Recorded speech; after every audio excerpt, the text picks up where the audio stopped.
Okay. నమస్తే అండి. Welcome to Harshitha Academy. So, ఈరోజు ఈ సెషన్‌లో మనము జూనియర్ ఇంటర్ జువాలజీలోని మానవ సంక్షేమంలో జీవశాస్త్రం అనేటువంటి యూనిట్ గురించి మనం తెలుసుకుంటున్నాము.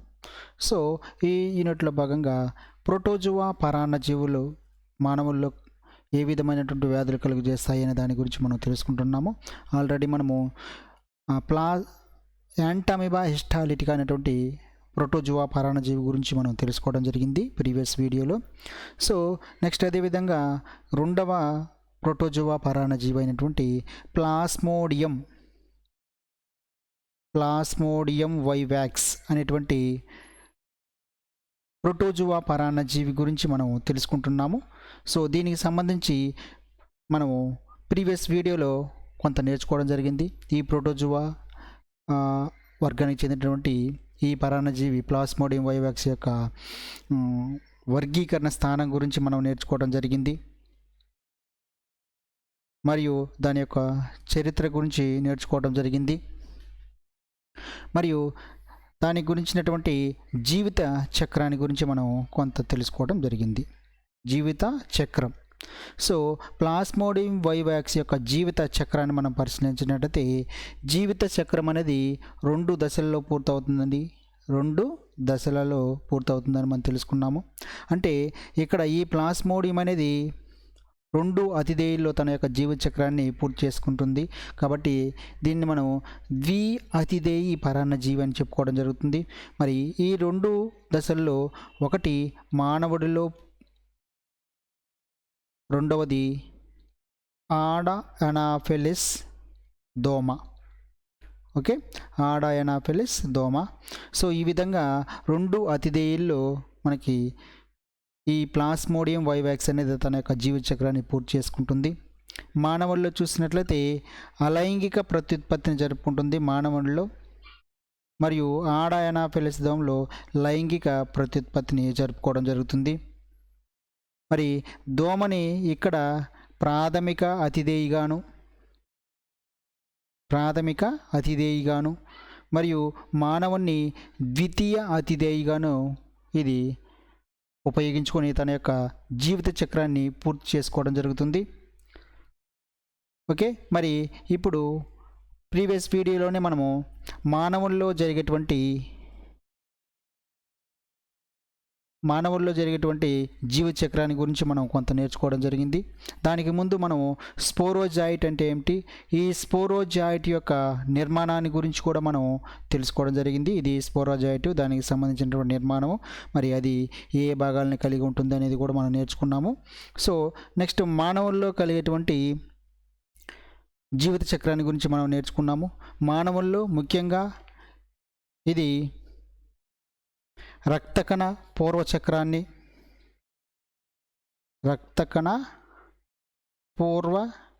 చక్రము మరియు రక్తకణ బాహ్య చక్రము మరియు రక్తకణ చక్రము అనేటువంటి 3 దశల్లో మానవుల్లో తన యొక్క జీవ చక్రాన్ని పూర్తి చేసుకుంటుందని తెలుసుకోవడం జరిగింది.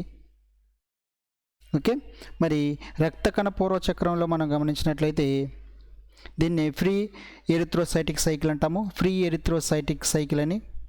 సో ఇక్కడ మనకి స్పోరోజాయిడ్స్, ఈ విధంగా ఉన్నటువంటి స్పోరోజాయిడ్స్ అనేవి డైరెక్ట్గా కాలేయ కణాల్లోనికి చేరిపోతాయని తెలుసుకున్నాము. కాలేయ కణాల్లోనికి చేరి కణాల్లో ఉన్నటువంటి జీవ పదార్థాన్ని గ్రహించి గోళాకారంగా మారుతుందని, గోళాకారంగా మారి అది ఒక సైజాంట్ లేదా విఖండంగా మారుతుంది. తర్వాత ఈ సైజాంట్లో ఉన్నటువంటి కేంద్రకాలు అనేక సార్లు విభజనల ఫలితంగా మనకి దాదాపు ఒక 12,000 క్రిప్టోజాయిడ్స్ అనేవి విడుదలవుతాయని మనం తెలుసుకోవడం జరిగింది. క్రిప్టోజాయిడ్స్. సో మరి ఈ క్రిప్టోజాయిడ్స్ అనేవి కాలేయ కణాలను చీల్చుకొని కాలేయంలోనికి విడుదలవుతాయి. ఓకే, సో ఇదంతా కూడా దీనికి సంబంధించినటువంటి ఈ రక్తకణ పూర్వ చక్రం గురించినటువంటి ఇన్ఫర్మేషన్ అంతా కూడా మనం ప్రీవియస్ వీడియోలో చెప్పుకోవడం జరిగిందండి. సో అదేవిధంగా రక్తకణ బాహ్య చక్రం గురించి కూడా తెలుసుకున్నాము. మరి రక్తకణ బాహ్య చక్రంలో మనకి ఇక్కడ క్రిప్టోజాయిడ్స్ అనేవి మెటాక్రిప్టోజాయిడ్స్ని విడుదల చేస్తాయని తెలుసుకున్నాము. ఈ మెటాక్రిప్టోజాయిడ్స్ అనేవి మెటా క్రిప్టోజాయిడ్స్. సో ఈ మెటా క్రిప్టోజాయిడ్స్ ఇక్కడ రెండు రకాలు, సూక్ష్మ మెటా క్రిప్టోజాయిడ్స్ మరియు స్థూల మెటా క్రిప్టోజాయిడ్స్. స్థూల మెటా క్రిప్టోజాయిడ్స్ తిరిగి కాలేయ కణాలను చేరుతాయి. కాలేయ కణాల్లో చేరి రక్త కణ పూర్వ చక్రాన్ని కొనసాగించడం జరుగుతుంది. సూక్ష్మ మెటా క్రిప్టోజాయిడ్స్ మాత్రం ఎర్ర రక్త కణాలను రక్తంలోని ఎర్ర రక్త కణాలను చేరి రక్త కణ చక్రాన్ని కొనసాగించడం జరుగుతుందని మనం తెలుసుకోవడం జరిగింది. సో ఇంతవరకు మనము ప్రీవియస్ వీడియోలో నేర్చుకోవడం జరిగిందండి. నెక్స్ట్ ఇప్పుడు దీనికి ముందు రక్త కణ చక్రం గురించి మనం తెలుసుకుందాం ఈ వీడియోలో. సో రక్త కణ చక్రం తెలుసుకునే ముందు ఇక్కడ ఫ్రీ పేటెంట్ కాలం అనేటువంటి ఒక డెఫినేషన్ ఉందండి, ఫ్రీ పేటెంట్ కాలం అని. సో ఇక్కడ మనకి ఫ్రీ పేటెంట్ కాలం అంటే ఈ స్పోరోజాయిడ్స్ అనేవి మానవుని యొక్క దేహంలోని రక్తంలోనికి ప్రవేశించినప్పటి నుండి మానవుల్లో ఉన్నటువంటి రక్తంలోనికి ప్రవేశించినప్పటి నుండి క్రిప్టోజాయిడ్స్ రక్తంలోనికి చేరే వరకు ఉన్నటువంటి కాలాన్ని, క్రిప్టోజాయిడ్స్ అనేవి మానవుని యొక్క రక్తంలో చేరే వరకు ఉన్నటువంటి కాలాన్ని ప్రీ పేటెంట్ కాలం అంటాము. సో ఈ ప్రీ పేటెంట్ కాలం అనేది దాదాపుగా 8 రోజుల టైం అనేది పడుతుంది, 8 రోజుల సమయం అనేది పడుతుంది ఈ ప్రీ పేటెంట్ కాలం అనేది జరగటానికి. ఈ కాలంలో మనకి ఎటువంటి రోగ లక్షణాలు అనేవి కనిపించవు. మానవుని యొక్క అంటే అతిదేయిలో ఎటువంటి రోగ లక్షణాలు అనేవి ఈ ఫ్రీ పేటెంట్ కాలంలో రోగ లక్షణాలు అనేవి కనిపించవు. ఓన్లీ ఈ ఫ్రీ పేటెంట్ కాలంలో పరాన్న జీవులు తమ యొక్క సంఖ్యను మాత్రమే అభివృద్ధి లేదా పెంచుకోవటం జరుగుతుంది. అంటే పరాన్న జీవుల యొక్క సంఖ్య అనేది ఫ్రీ పేటెంట్ కాలంలో పెరుగుతుంది. మరియు ఎటువంటి వ్యాధి లక్షణాలు లేదా రోగ లక్షణాలు అనేవి ఈ ఫ్రీ పేటెంట్ కాలంలో కనిపించవు. సో నెక్స్ట్ మనకి ఇప్పుడు రక్త కణ చక్రాన్ని మనం చూద్దాం. సో ఇదంతా కూడా మనకి ఒక డయాగ్రామ్ రూపంలో ఇవ్వడం జరిగింది. సో ఈ డయాగ్రామ్ని చూస్తానే మనకి ఒక విధమైనటువంటి భావన రావడం జరుగుతుంది. ఇదంతా చాలా కన్ఫ్యూజన్గా ఉంది, ఇక్కడ మనకి అర్థం కాదు అని అనుకుంటామండి. చాలా ఈజీగా దీని గురించినటువంటి ఎక్స్ప్లెనేషన్ మీకు ఇవ్వటం జరుగుతుంది. సో ముందు కంటెంట్ అనేది చూసిన తర్వాత నెక్స్ట్ మీకు ఈ డయాగ్రామ్లో ఒక్కొక్క దాని గురించి మీకు పూర్తిగా మీకు ఎక్స్ప్లెయిన్ అనేది చేయటం జరుగుతుంది. సో నెక్స్ట్ మనకి ఇప్పుడు రక్త కణ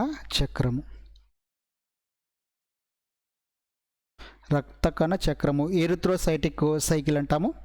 సో ఈ ఎరిథ్రోసైటిక్ సైకిల్ని కమిల్లో గాల్జీ, ఎవరు గుర్తొచ్చారండి ఎవరైనా? కమిల్లో గాల్జీ సంక్లిష్టాన్ని కనుగొన్న శాస్త్రవేత్త. కమిల్లో గాల్జీ అనేటువంటి శాస్త్రవేత్త ఈ రక్త కణ చక్రాన్ని కనుగొన్నాడు. అందువల్ల దీన్ని గాల్జీ చక్రము అని కూడా అంటాం. గాల్జీ చక్రము, దీన్ని రక్త కణ చక్రాన్ని గాల్జీ చక్రం అని కూడా పిలవటం జరుగుతుంది. సో ఇక్కడ మనకి రక్త కణ బాహ్య చక్రంలో ఉన్నటువంటి క్రిప్టోజాయిడ్స్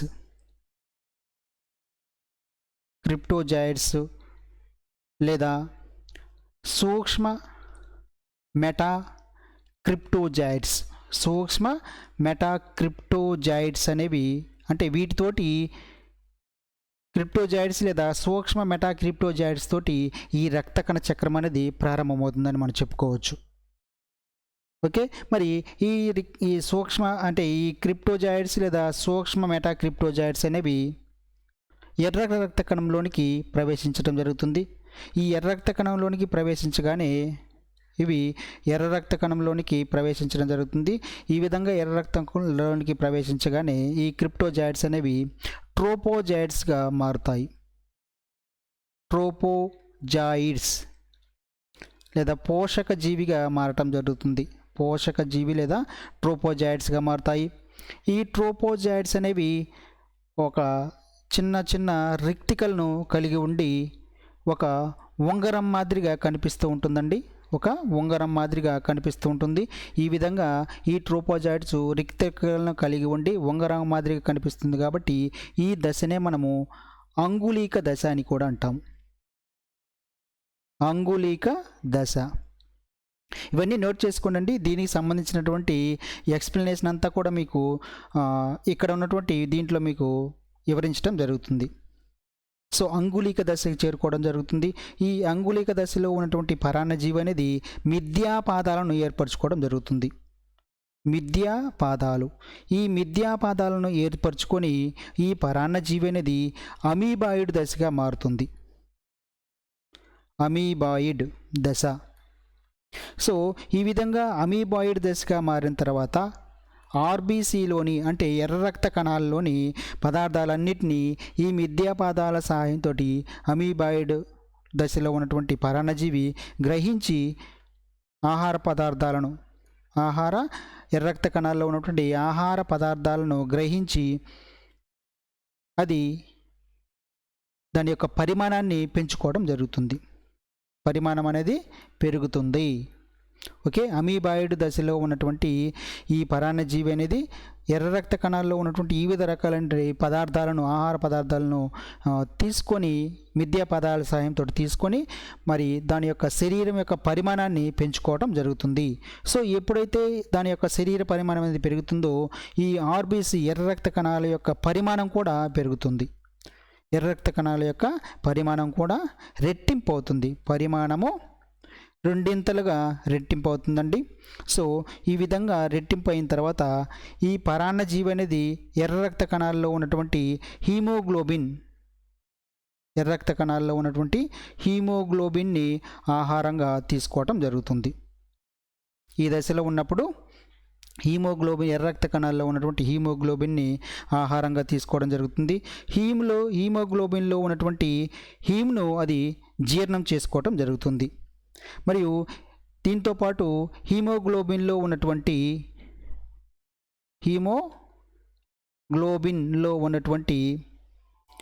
కరిగే హీమోగ్లోబిన్లో ఉన్నటువంటి కరిగే హీమ్ను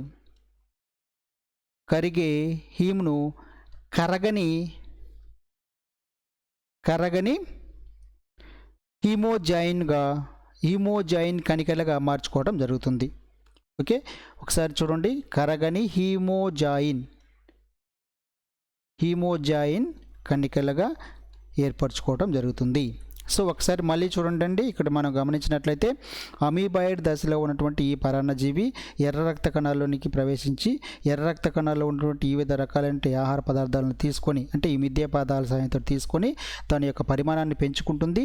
ఎప్పుడైతే ఈ పరాన్నజీవి యొక్క పరిమాణం పెరుగుతుందో ఆర్బీసీ అంటే ఎర్ర రక్త కణాల యొక్క పరిమాణం కూడా రెట్టింపు అవుతుంది. ఓకే. రెండింతలు రెట్టింపు అవుతుంది.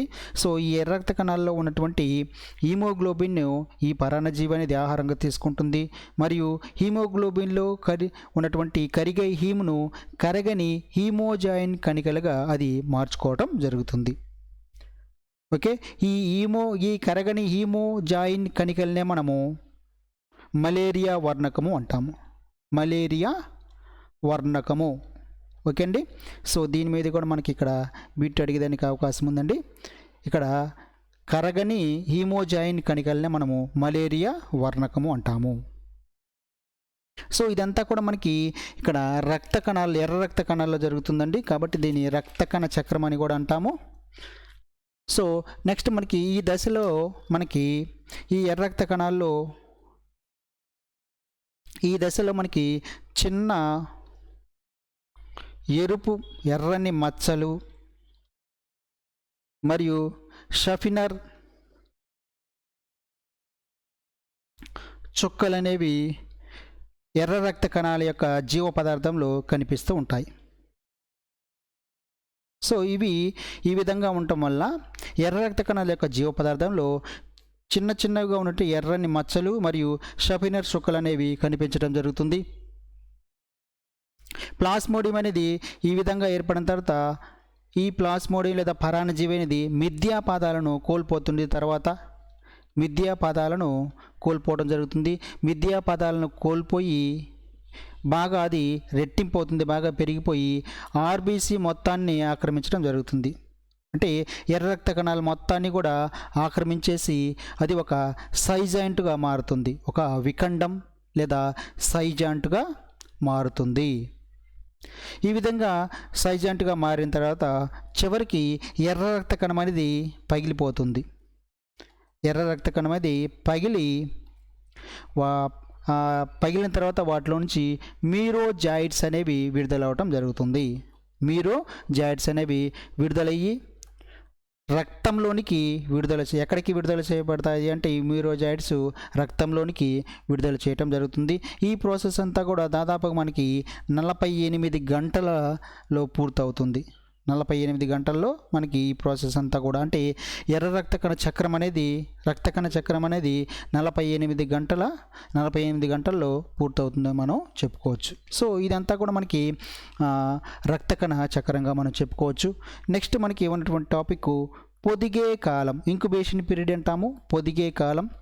సో ఈ విధంగా స్టార్టింగ్లో స్పోరోజాయిడ్స్ అనేవి శరీరంలోనికి లేదా దేహంలోనికి ప్రవేశించింది మొదలు, స్పోరోజాయిడ్స్ అనేవి మన యొక్క దేహంలోనికి ప్రవేశించింది మొదలు మలేరియా లక్షణాలు.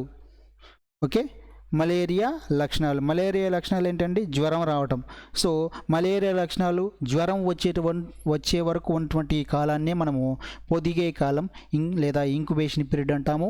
ఇది దాదాపుగా 10 నుంచి 14 రోజుల ఇంక్యుబేషన్ పీరియడ్ అనేది ఉంటుంది. సో ఇది మనకి ఇంపార్టెంట్ అండి. మలేరియా యొక్క ఇంక్యుబేషన్ పీరియడ్ ఎంత అంటే మనకి 10 నుంచి 14 రోజుల సమయం అనేది పడుతుంది. ఓకే, ఇది మనకి రక్త కణ చక్రం యొక్క. సో ఇంతటితోటి మనకి ఏమవుతుందంటే స్పోరోజాయిడ్స్ అనేవి మనకి ఈ విధంగా మీరోజాయిడ్స్ ఎక్కడికి విడుదలయ్యి రక్తంలోనికి విడుదలవటం జరుగుతుంది. సో నెక్స్ట్ మనకి ఇక్కడ సంయోగ బీజ మాత్రికలు అనేవి ఏర్పడటం. సంయోగ బీజ మాత్రికలు అంటే ఇక్కడ ఈ విధంగా ఏర్పడినటువంటి రక్త కణ చక్రంలో ఏర్పడినటువంటి మీరోజాయిడ్స్ అనేవి సంయోగ బీజాలుగా ఏర్పడటం జరుగుతుంది. వాటిని మనము సంయోగ బీజ మాత్రికలు అంటాము. సంయోగ బీజ మాతృకలు ఏర్పడటం. ఓకే, సో ఇక్కడ మనకి ఎర్ర రక్త కణాల్లో ఉన్నటువంటి మీరోజాయిడ్స్లో ఉన్నటువంటి కేంద్రకం అనేది అనేక సార్లు విఖండ జననం అనేది జరపటం వల్ల మనకి ఆర్బీసీల యొక్క సంఖ్య అనేది తగ్గుతుంది. అదే సమయంలో ఇక్కడ ఎర్ర రక్త కణాల్లో విడుదలైనటువంటి ఈ మీరోజాయిడ్స్ కొత్త ఆర్బీసీలను చేరి, అంటే ఆర్బీసీ అంటే కొత్త ఎర్ర రక్త కణాలు చేరి రక్త కణ చక్రాన్ని కంటిన్యూ చేయకుండా, అంటే రక్త కణ చక్రాన్ని అంటే ఇక్కడ మళ్ళీ ఈ విధంగా విడుదలైనటువంటి మీరోజాయిడ్స్ అనేవి కొత్త ఎర్ర రక్త కణాలను చేరి అక్కడ మళ్ళీ తిరిగి అది రక్త కణ చక్రాన్ని ప్రారంభించకుండా కొన్ని మీరోజాయిడ్స్ అనేవి ఇక్కడ సంయోగ బీజ మాతృకలుగా ఏర్పడతాం లేదా మారుతాం జరుగుతుంది. ఓకే, మళ్ళీ ఒకసారి చూడండి. ఇక్కడ ఈ రక్త కణ చక్రంలో మనకి మీరోజాయిడ్స్ అనేవి ఏర్పడినాయి. ఈ మీరోజాయిడ్స్ అనేవి ఇక్కడ అనేక సార్లు విభజనలు జరగడం వల్ల ఎక్కువ సంఖ్యలో మీరోజాయిడ్స్ అనేవి ఏర్పడతాయి. ఈ విధంగా ఏర్పడినటువంటి మీరోజాయిడ్స్ అనేవి ఎర్ర రక్త కణాలు చేరుతుంది. ఎర్ర రక్త కణాలు చేరిన తర్వాత ఇవి మళ్ళీ తిరిగి రక్త కణ చక్రాన్ని ప్రారంభించకుండా కొన్ని మీరోజాయిడ్స్ ఏం చేస్తాయంటే సంయోగ బీజ మాతృకలుగా మారిపోవటం జరుగుతుంది. సో ఈ ప్రక్రియ అంతా కూడా మనకి ఎక్కడ జరుగుతుందంటే ఆర్బీసీలో, అంటే ఎర్ర రక్త కణాలు అనేవి ఎక్కడ ఉన్నటువంటి ఎర్ర రక్త కణాలు అంటే ప్లీహము మరియు ఎముక మధ్యలో ఉన్నప్పుడు మాత్రమే ఇటువంటి ప్రక్రియ అనేది జరుగుతుంది. అంటే సంయోగ బీజ మాత్రికలు అనేవి ఎక్కడ ఏర్పడుతున్నాయంటే ఎర్ర రక్త కణాలు అనేవి ప్లీహం మరియు ఎముక మధ్యలో ఉన్నప్పుడు ఏర్పడుతున్నాయి. సో ఈ విధంగా ఏర్పడినటువంటి సంయోగ బీజ మాత్రికలు ఇక్కడ 2 రకాలండి. 2 రకాలు ఉంటాయి. ఒకటి చిన్నవిగా ఉంటాయి, రెండవది పెద్దవిగా ఉండటం జరుగుతుంది.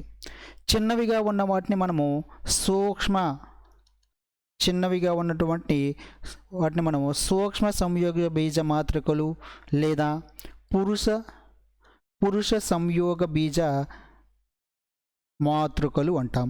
సో పెద్దవిగా ఉన్న వాటిని స్థూల సంయోగ బీజ మాతృకలు లేదా స్త్రీ సంయోగ బీజ మాతృకలు అంటాము. ఓకే అండి. సో ఈ విధంగా మనకి ఈ దశలో ఏర్పడినటువంటి ఈ స్త్రీ పురుష సంయోగ బీజ మాతృకలు అనేవి రక్తంలో ఎటువంటి మార్పులు అనేవి చెందవు. అంటే ఇక్కడ మనకి అన్నీ కూడా ఎక్కడ ఏర్పడుతున్నాయి, ఈ సూక్ష్మ లేదా స్థూల సంయోగ బీజ మాతృకలు ఎక్కడ ఏర్పడుతున్నాయంటే ఎర్ర రక్త కణాల్లో ఏర్పడటం జరుగుతుంది. ఎర్ర రక్త కణాల్లో ఉన్నటువంటి రక్తంలో ఏర్పడుతున్నాయండి. సో ఈ విధంగా ఏర్పడినటువంటి ఈ సంయోగ బీజ మాతృకలు అనేవి రక్తంలో ఎలాంటి మార్పు చెందవు. ఈ సంయోగ బీజ మాతృకలు అనేవి రక్త ప్రసరణ ద్వారా కొత్త అతిథిలోనికి చేరి అక్కడ మాత్రమే అవి తర్వాత అభివృద్ధి అనేవి చెందటం జరుగుతుంది. అంటే ఈ సంయోగ బీజ మాతృకల స్టేజీలో ఉన్నప్పుడు ఇవి దోమ యొక్క అన్నాశయానికి చేరటం జరుగుతుంది. సో ఈ స్థితిలో ఉన్నప్పుడు మానవుని ఆడ ఎనాఫిలిస్ దోమ అనేది కుట్టినప్పుడు ఈ సంయోగ బీజ మాతృకలు అనేవి దోమ యొక్క లాలాజలం నుంచి అన్నాశయంలోనికి చేరటం జరుగుతుంది. అక్కడ ఇవి సూక్ష్మ మరియు స్థూల సంయోగ బీజ మాతృకలు అనేవి అభివృద్ధి అనేది దోమ యొక్క అన్నాశయంలో జరుగుతుంది. సో ఇప్పుడు ఇంతవరకు ఇదంతా కూడా ఈ ప్రాసెస్ అంతా కూడా మానవునిలో జరిగేటువంటి ప్లాస్మోడియం యొక్క జీవిత చక్రం. దీన్ని మనము అలైంగిక దశ అని కూడా అంటాము. అలైంగిక దశ లేదా మానవ దశ అని కూడా అంటాం. అంటే మానవ దశలో చివరిగా మనకి ఏం ఏర్పడుతున్నాయి అంటే సూక్ష్మ మరియు స్థూల సంయోగ బీజ మాతృకలు అనేవి ఏర్పడుతున్నాయి. ఈ స్టేజ్ నుంచి మానవుని నుంచి దోమలోనికి ప్రవేశించడం జరుగుతుంది. ఓకే, ఈ విధంగా ప్రవేశించినటువంటి సూక్ష్మ లేదా స్థూల సంయోగ బీజ మాతృకలు అనేవి ఒక రోజుల లోపల దోమ శరీరాన్ని చేరకపోతే, ఓకే, ఈ విధంగా మానవుని యొక్క రక్తంలో ఏర్పడినటువంటి ఈ సంయోగ బీజ మాతృకలు అనేవి ఒక వారం లోపల దోమలోనికి ప్రవేశించకపోతే అవి చనిపోవడం జరుగుతుంది. సో వారం లోపల మనకి దోమలో చేరాలి, తర్వాత అవి అభివృద్ధి చెందాలి. లేక వారం తర్వాత మనకి ఈ సంయోగ బీజ మాతృకలను క్షీణించి మరణించడం జరుగుతుంది. ఓకే, నెక్స్ట్ మనం చూసినట్లయితే దోమలో జరిగేటువంటి ప్లాస్మోడియం యొక్క జీవిత చక్రం, దీన్ని మనము రాస్ దశ అని కూడా అంటాం. సర్ రొనాల్డ్ రాస్ దశ అని కూడా మనం చెప్పుకోవడం జరుగుతుంది. మరి దోమలో మనకి ఏ విధమైనటువంటి మార్పులు జరుగుతాయి అనేదాన్ని మనం ఒకసారి చూద్దామండి. ఇక్కడ ఆడ ఎనాఫిలిస్ దోమ అనేది మానవుని కుట్టినప్పుడు వ్యాధిగ్రస్తునైనటువంటి మానవుని, అంటే ఇక్కడ సంయోగ బీజ మాతృకలు కలిగి ఉన్నటువంటి లేదా వ్యాధిగ్రస్తుడు అయినటువంటి మానవుణ్ణి ఈ ఆడ ఎనాఫిలిస్ దోమ అనేది కుట్టినప్పుడు రక్తం ద్వారా ఈ సంయోగ బీజ మాతృకలు అనేవి దోమ యొక్క అన్నాశయాన్ని చేరటం జరుగుతుంది. దోమ యొక్క లాలాజలం నుంచి దోమ యొక్క అన్నాశయాన్ని చేరటం జరుగుతుంది. ఇదంతా కూడా మనకి దోమలో జరిగేటువంటి జీవిత చక్రం అంతా కూడా మనకి కొన్ని దశలు జరుగుతుంది. ఒక్కొక్క దశను మనం గమనించినట్లయితే బీజ కణోత్పత్తి అంటాము. రెండవది ఫలదీకరణ. మూడవది గమన సంయుక్త బీజము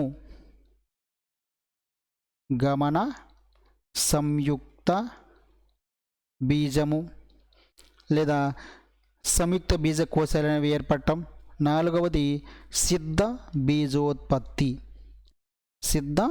బీజోత్పత్తి. సో ఈ విధంగా దోమలో కూడా వివిధ దశల్లో తన యొక్క జీవిత చక్రాన్ని పూర్తి చేసుకోవడం జరుగుతుంది.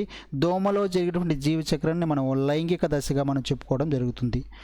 మానవుల్లో జరిగేటువంటి జీవ చక్రాన్ని అలైంగిక దశగాను, దోమలో జరిగేటువంటి దశను లైంగిక దశగాను మనం చెప్పుకోవడం జరుగుతుందండి. సో మానవునిలో జరిగే జీవ చక్రాన్ని మనం 3 రకాలుగా వర్గీకరించుకున్నామండి.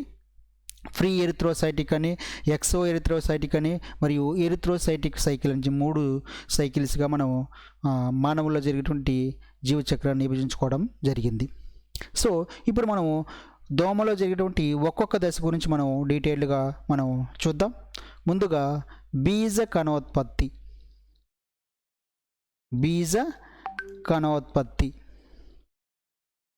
సో ఇక్కడ ఏం లేదండి, ఎప్పుడైతే మానవు నుంచి సంయోగ బీజ మాతృకలు అనేవి అన్నాశయాన్ని చేరుతాయో, మరి సంయోగ బీజ మాతృకల నుంచి పురుష స్త్రీ బీజ కణాలు ఏర్పడటాన్ని మనము బీజోత్పత్తి అంటాం.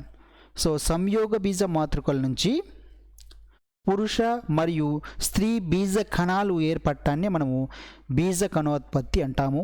ఇదంతా కూడా మనకి దోమ యొక్క అన్నాశయంలో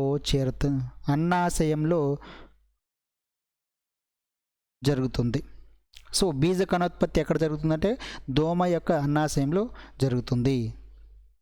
సో ఇక్కడ మనకి పురుష సంయోగ బీజాలు అనేవి ఏ విధంగా ఏర్పడతాయి, పురుష సంయోగ బీజాలు ఏ విధంగా ఏర్పడతాయి అనేది మనం ఇక్కడ గమనించినట్లయితే ఇక్కడ ఏం లేదండి, ఇక్కడ సూక్ష్మ సంయోగ బీజ మాతృకలు, స్థూల సంయోగ బీజ మాతృకలు అనేవి 2 రకాల సంయోగ బీజ మాతృకలు అనేవి ఏర్పడతాయని చెప్పుకున్నాము. సో సూక్ష్మ సంయోగ బీజ మాతృకలు సూక్ష్మ సంయోగ బీజ మాతృకల్లో ఉన్నటువంటి కేంద్రకం అనేది విభజన చెందుతుంది. దాని ఫలితంగా సో ఒకసారి చూడండి, సూక్ష్మ సంయోగ బీజ మాతృకణం అనేది విభజన చెందుతుంది. విభజన వల్ల సూక్ష్మ అంటే ఈ మాతృకణంలో ఉన్నటువంటి కేంద్రకం అనేది విభజన చెందుతుంది. ఈ కేంద్రకం అనేది విభజన చెందటం వల్ల 8 పిల్ల కేంద్రకాలు అనేవి ఏర్పడటం జరుగుతుంది. 8 పిల్ల కేంద్రకాలు ఏర్పడతాయి. ఈ విధంగా ఏర్పడినటువంటి ఈ కేంద్రకాలని మనం ప్రాక్ కేంద్రకాలు అంటాం.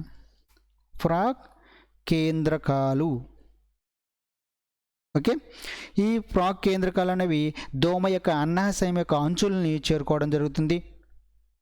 సో ఈ విధంగా అన్నాశయం యొక్క అంచుల్ని చేరిన తర్వాత అవి సూక్ష్మ సంయోగ బీజాలు, ఈ ప్రాక్ కేంద్రకాలు అనేవి సూక్ష్మ సంయోగ బీజాలు లేదా పురుష సంయోగ బీజాలుగా ఏర్పడటం జరుగుతుంది. పురుష సంయోగ బీజాలుగా ఏర్పడటం జరుగుతుంది.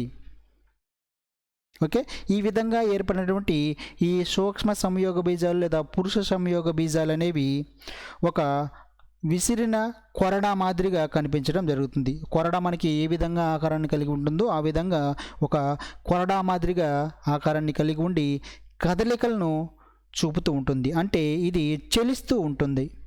ఓకే, ఇక్కడ సూక్ష్మ సంయోగ బీజాలు లేదా పురుష సంయోగ బీజాలు అనేవి కొరడా ఆకారాన్ని కలిగి ఉండి చలిస్తూ ఉంటాయి. చలనాన్ని కలిగి ఉండేవి ఏమంటే పురుష సంయోగ బీజాలు.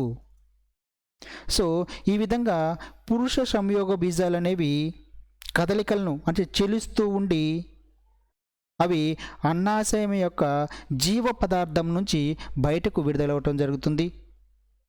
ఈ విధంగా పురుష సంయోగ బీజాలు విడుదలవటాన్నే మనము కసాబ నిర్మోచనము అంటాం. కసాబ నిర్మోచనము. ఓకే, మరి ఈ సూక్ష్మ సంయోగ బీజాలు అనేవి చూసినట్లయితే కొరడా మాదిరిగా ఉండి చెలిస్తూ ఉంటాయి. చెలిస్తూ ఉండి జీవ పదార్థం నుంచి ఇవి బయటకు విడుదలవడం జరుగుతుంది. ఈ విధంగా పురుష సంయోగ బీజాలు అనేవి బయటకు విడుదలవటాన్ని మనము కసాబ నిర్మోచనం అంటాం. సో ఈ విధంగా పురుష సంయోగ బీజాలు అనేవి ఏర్పడటం జరుగుతుంది. నెక్స్ట్ మనకు చూసినట్లయితే స్త్రీ సంయోగ బీజాలు ఏర్పడటం. స్త్రీ సంయోగ బీజాలు అనేవి ఏర్పడటం జరుగుతుంది. స్త్రీ సంయోగ బీజాలు మనకి ఎక్కడి నుంచి ఏర్పడుతున్నాయంటే ఇక్కడ స్థూల సంయోగ బీజ మాతృక కణం నుంచి, మాతృక కణంలో ఉన్నటువంటి కేంద్రకం నుంచి మనకి ఈ స్త్రీ సంయోగ బీజ కణాలు అనేవి ఏర్పడటం జరుగుతుంది. ఈ విధంగా స్థూల సంయోగ బీజం మాతృకణాల నుంచి స్త్రీ సంయోగ బీజం అనేది ఏర్పడదాన్ని మనము పరిపక్వత అంటాము. పరిపక్వత, మెచ్యూరిటీ. పరిపక్వత అంటాము. ఈ విధంగా ఈ ఈ ఇక్కడి నుంచి ఏర్పడినటువంటి స్థూల సంయోగ బీజం మాతృకణాల నుంచి ఏర్పడినటువంటి స్త్రీ సంయోగ బీజాలు అనేవి కేంద్రకం పరిధి వైపు ప్రయాణించడం జరుగుతుంది. కేంద్రకం ఇవేమో మనకి అన్నాశయం యొక్క అంచుల వైపు ప్రయాణం చేస్తే ఇవి మాత్రం కేంద్రకం వైపు ప్రయాణించి మనకి ఫలదీకరణ శంకువుగా ఏర్పడటం జరుగుతుంది. ఫలదీకరణ శంకువుగా ఇవి ఏర్పడటం జరుగుతుంది. సో ఇదంతా కూడా మనం బీజకణోత్పత్తిగా మనం చెప్పుకోవడం జరుగుతుంది. సో నెక్స్ట్ ఉన్నటువంటి ఈ దశను మనం ఫలదీకరణ అంటే ఏం లేదండి, ఈ విధంగా ఏర్పడే పురుష సంయోగ బీజాలు స్త్రీ సంయోగ బీజాలు అనేవి రెండు కలవటాన్ని మనం ఫలదీకరణ అంటాం. ఆల్రెడీ మనకు తెలుసు కాబట్టి సింపుల్గా చెప్పేసుకున్నాము. పురుష సంయోగ బీజాలు మరియు స్త్రీ సంయోగ బీజాలు అనేవి కలిసిపోతాయి. మరి దీన్నే మనం ఫలదీకరణ అంటాము. ఇదంతా కూడా ఫలదీకరణ మనం ఎక్కడ జరుగుతుందంటే దోమ యొక్క అన్నాశయంలోనే జరుగుతుంది. అన్నాశయం యొక్క కుహరంలో జరుగుతుంది. ఓకే. సో ఈ విధంగా రెండు కలిసిపోయి ఫలదీకరణ ఫలితంగా మనకి ఇక్కడ సంయుక్త కేంద్రకం అనేది ఏర్పడుతుంది. సంయుక్త కేంద్రకం, రెండు కేంద్రకాలు అనేవి కలిసిపోవటం వల్ల సంయుక్త కేంద్రకం అనేది ఏర్పడుతుంది. ఈ సంయుక్త కేంద్రకంలో ఉన్నటువంటి రెండు కేంద్రకాలు అనేవి రెండు వేరువేరుగా ఉంటాయి. అందువల్ల దీన్ని అసమ సంయోగం అని కూడా అంటాము. అసమ సంయోగం అని అంటాం. అంటే ఇక్కడ సంయుక్త కేంద్రకంలో ఉన్నటువంటి రెండు రకాల కేంద్రకాలు అంటే స్త్రీ పురుష కేంద్రకాలు రెండు కూడా వేరువేరు పరిమాణాలను కలిగి ఉండటం జరుగుతుంది. అందువలన దీన్ని అసమ సంయోగము అని కూడా అంటం జరుగుతుంది. సో ఈ విధంగా సంయుక్త కేంద్రకాన్ని కలిగి ఉన్నటువంటి స్త్రీ సంయోగ బీజాన్ని సంయుక్త బీజము అంటాం. ఈ విధంగా సంయుక్త కేంద్రకాన్ని కలిగి ఉన్నటువంటి స్త్రీ సంయోగ బీజాన్ని మనము సంయుక్త కేంద్రకము అన్నాము.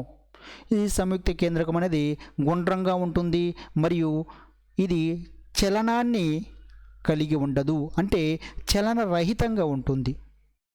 సంయుక్త బీజం అనేది చలన రహితంగా ఉంటుంది. ఓకే. సో ఇదంతా కూడా మీరు నోటెడ్ అవ్వాలండి. నోట్స్ రాసుకోండి, నోట్స్ ప్రిపేర్ చేసుకోండి.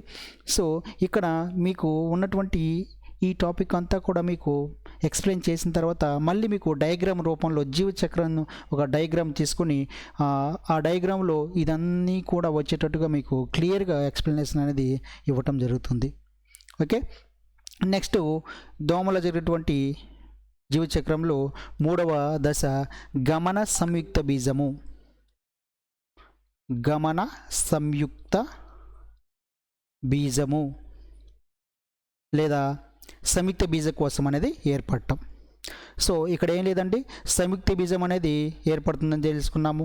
ఈ సంయుక్త బీజం అనేది కొంతకాలం చైతన్య రహితంగా ఉంటుంది, అంటే కదలకుండా ఉంటుంది, చైతన్య రహితంగా ఉండి తర్వాత 18 నుంచి 20 గంటల లోపు ఓకే ఈ విధంగా చైతన్య రహితంగా ఉండిన తర్వాత 18 నుంచి 20 గంటల లోపు 18 నుంచి 24 గంటల లోపు మనకి ఇక్కడ గమన సంయుక్త బీజం అనేటువంటిగా మారుతుంది.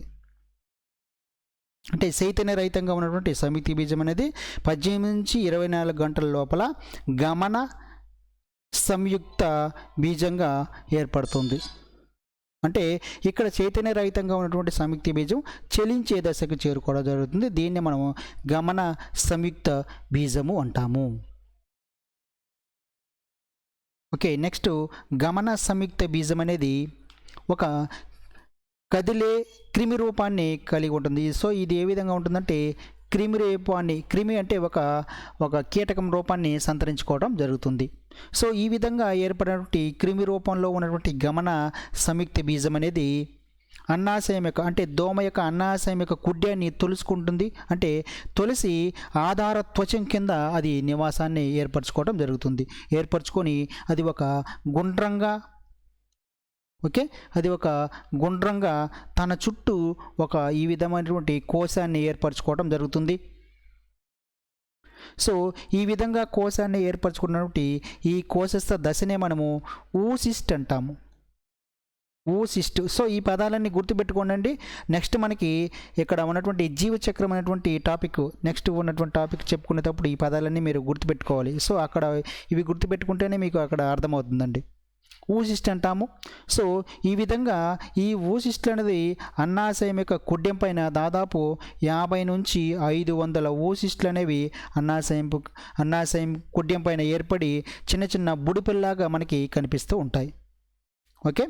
సో ఈ విధంగా మనకి బుడిపెల్లాగా కనిపించేటటువంటి దశనే సర్ రొనాల్డ్ రాస్ కనుగొనటం జరిగింది.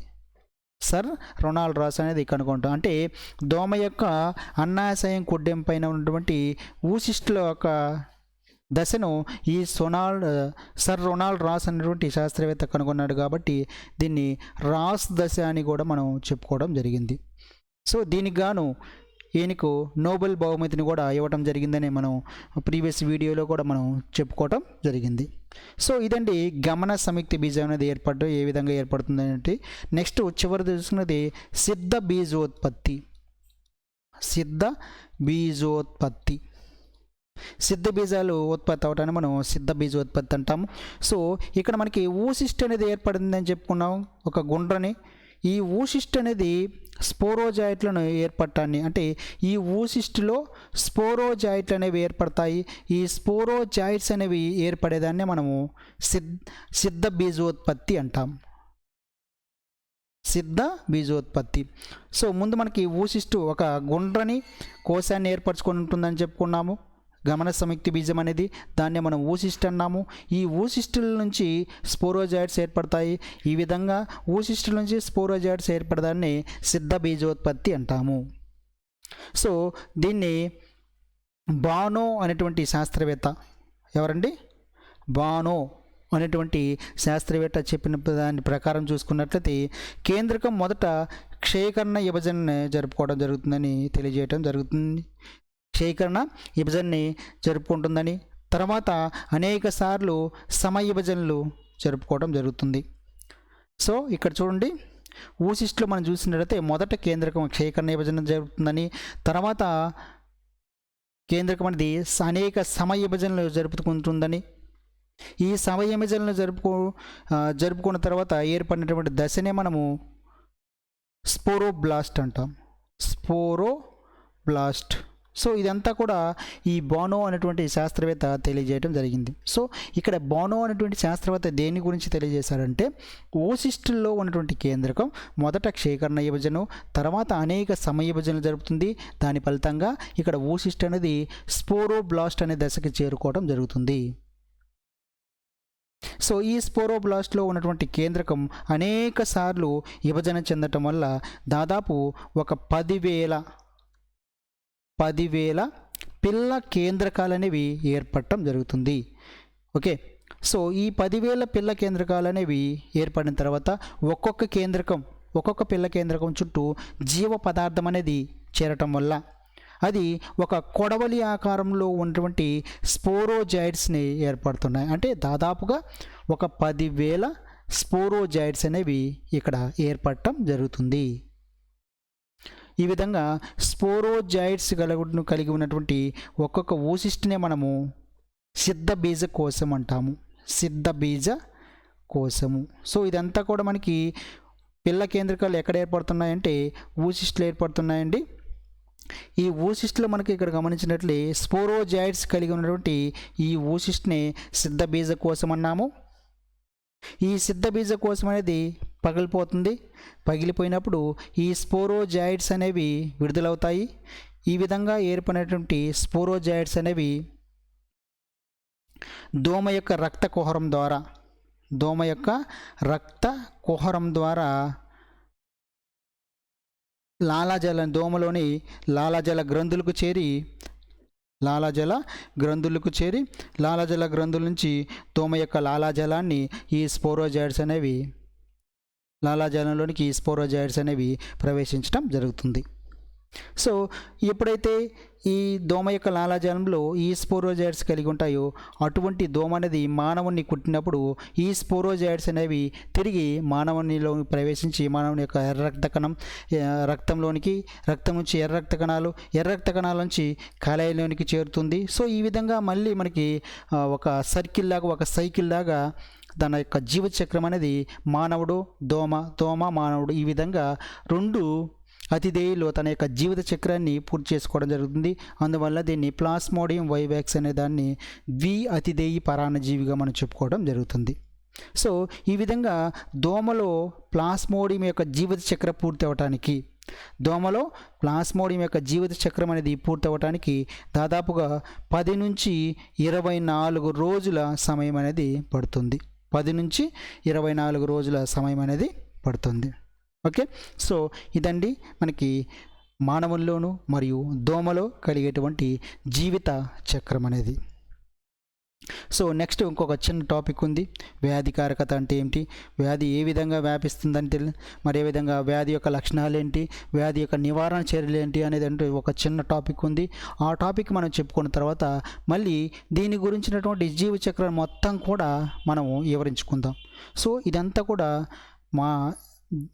ఇది ప్లాస్మోడియం వైవాక్స్ యొక్క జీవిత చక్రం. సో ఇక్కడ ఇదంతా కూడా, సో ఇక్కడ చూడండి ఒకసారి మీకు బ్రీఫ్గా ఎక్స్ప్లెయిన్ చేస్తాను. సో ఈ భాగం అంతా కూడా, ఇదంతా కూడా మనకి దోమలో జరిగేటువంటి లైంగిక దశగా చెప్పుకోవచ్చు. ఇక్కడ ఈ భాగం, కింద భాగం ఇదంతా కూడా మనకి మానవుల్లో జరిగేటువంటి అలైంగిక దశగా చెప్పుకోవచ్చు. మానవుల్లో జరిగేటువంటి అలైంగిక దశలో మనకి ఇక్కడ 3 దశలు అని చెప్పుకున్నాము. ఒకటి రక్తకణ పూర్వచక్రం. సో ఇక్కడ నుంచి స్పోరోజాయిడ్స్ అనేవి ఇక్కడ నుంచి ఇక్కడికి మనం గమనించినట్లయితే రక్తకణ పూర్వచక్రం అంటాము. సో ఇక్కడ నుంచి మళ్ళీ ఇక్కడ వరకు ఉన్నటువంటి దాన్ని రక్తకణ బాహ్య చక్రం అని చెప్పుకోవడం జరుగుతుంది. సో ఈ భాగాన్ని అంతటిని కూడా, సో ఈ భాగం అంతా కూడా రక్తకణ పూర్వచక్రము. నెక్స్ట్ 3వది రక్తకణ చక్రము. సో ఈ ప్రాసెస్ అంతటిని కూడా మనము రక్తకణ చక్రంగా జరుపుకోవడం జరుగుతుంది. రక్తకణ చక్రం యొక్క చివరి భాగాన మనకి ఇక్కడ సంయోగ బీజ మాతృకలు అనేవి ఏర్పడతాయని చెప్పుకున్నాము. ఈ సంయోగ బీజ మాతృకలు అనేవి స్త్రీ సంయోగ బీజమాతృక మరియు పురుష సంయోగ బీజమాతృకలు ఏర్పడి దోమ యొక్క అన్నాశయాన్ని చేరటం జరుగుతుంది. ఇదంతా కూడా దోమ యొక్క అన్నాశయంలో జరిగినటువంటి మార్పులు. సో ఈ విధంగా రక్తకణ అంటే ప్లాస్మోడియం వైవాక్స్ అనేది ఇదంతా కూడా మానవుల్లో జరిగేది, ఇదంతా దోమలో జరిగేటువంటి 2 అతిథేయులు తన యొక్క జీవచక్రాన్ని పూర్తి చేసుకుంటుంది. ఓకే, దీని గురించినటువంటి క్లియర్ ఎక్స్ప్లెనేషన్ అనేది నెక్స్ట్ వీడియోలో మీకు ఇవ్వటం జరుగుతుందండి. థ్యాంక్ యూ అండి, thank you for watching. So ఇంకా కొత్తగా మా వీడియోని చూస్తున్నట్లయితే మా ఛానల్ తప్పకుండా సబ్స్క్రైబ్ చేసుకోండి, లైక్ చేయండి, షేర్ చేయండి. కొత్తగా చూస్తున్న వారైతే మా ఛానల్ వీడియో కింద ఉన్నటువంటి లైక్ బటన్ని ప్రెస్ చేయండి తప్పకుండా. మరియు మీరు కింద ఉన్నటువంటి డిస్క్రిప్షన్లో మీకు ఒక లింక్ ఇవ్వడం జరిగింది, వాట్సాప్ గ్రూప్ అనేది. ఈ వాట్సాప్ గ్రూప్లో జాయిన్ అయినట్టయితే మీకు ఎప్పుడు ఏ క్లాసు ఏ సమయంలో ఉంటుంది మరియు ఏ టాపిక్లో మీకు క్విజ్ అనేది కండక్ట్ చేయడం జరుగుతుంది అనేటువంటి ఇన్ఫర్మేషన్ అంతా కూడా మీకు ఆ గ్రూప్లో సెండ్ చేయడం జరుగుతుందండి. కాబట్టి తప్పకుండా ఈ వాట్సాప్ గ్రూప్లో మీరు జాయిన్ అవ్వాలని కోరుకుంటున్నాను. Thank you for watching. Next వీడియోలో మళ్ళీ కలుసుకుందామండి.